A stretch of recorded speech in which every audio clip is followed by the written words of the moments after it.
Et oui, quoi de mieux que le bruit de l'orage pour exprimer ce qui gronde à l'intérieur de soi, tout comme à l'extérieur. Je vais vous parler de conflits. Et oui, car c'est bientôt les fêtes de fin d'année. Et vous allez me dire, je vois pas le rapport. Attendez, j'y viens. Ding dong. Ah, bonsoir. Tu sais que ça te va bien, les cheveux blancs? C'est mieux que les mèches, hein?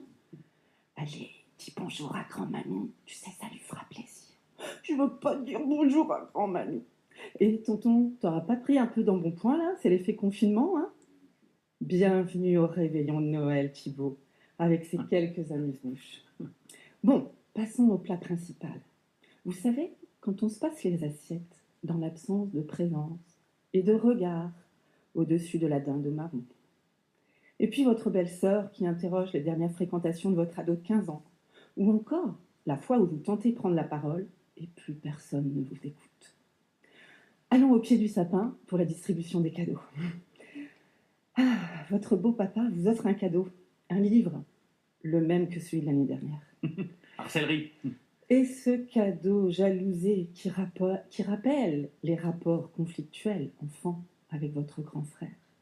Chers auditeurs, vous ne voyez pas, mais ici et là, il y a quelques rictus dans le studio RCF. Oui, je vous parle de famille, car c'est le premier territoire où ça peut péter.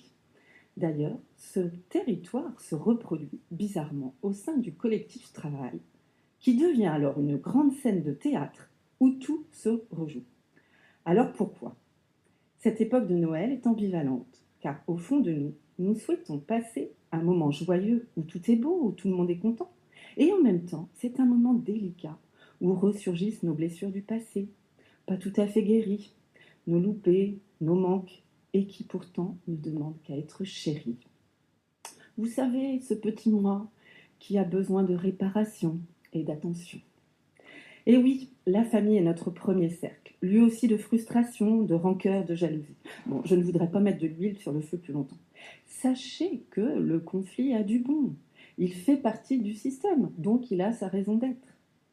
Il est salutaire, car il permet de mettre au grand jour ce qui est enfoui dans notre inconscient. Quand il y a conflit, il y a perte d'harmonie. Et nous cherchons à retrouver intégrité et équilibre.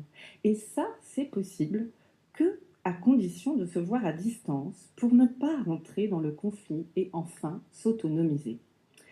Et si justement nous profitions de cette période de fête de fin d'année pour faire le point et pacifier nos relations? Pour cela, j'ai envie de vous partager 3 conseils. Premier conseil, se questionner. Est-ce que je me comporte en adulte là? Et mieux comprendre que nous sommes au croisement de notre enfance et de notre vie d'adulte et arrêter d'entrer dans le jeu « je me comporte selon les attentes de papa, maman, mamie ». Deuxième conseil, prendre sa juste place pour ne pas tomber dans les rôles qui nous étiquettent. Vous savez, Edwige la prodige, Fredo l'intello, Isabelle la rebelle ou Loïc le comique. Thibaut le plus beau. Aussi. Troisième conseil, apprendre à sortir de la rivalité avec ses frères et sœurs et des jeux de pouvoir qui malheureusement ressurgissent en cas de décès et de succession. Voilà ces 3 conseils pour s'épanouir pleinement dans sa propre singularité pour passer de bonnes fêtes de fin d'année.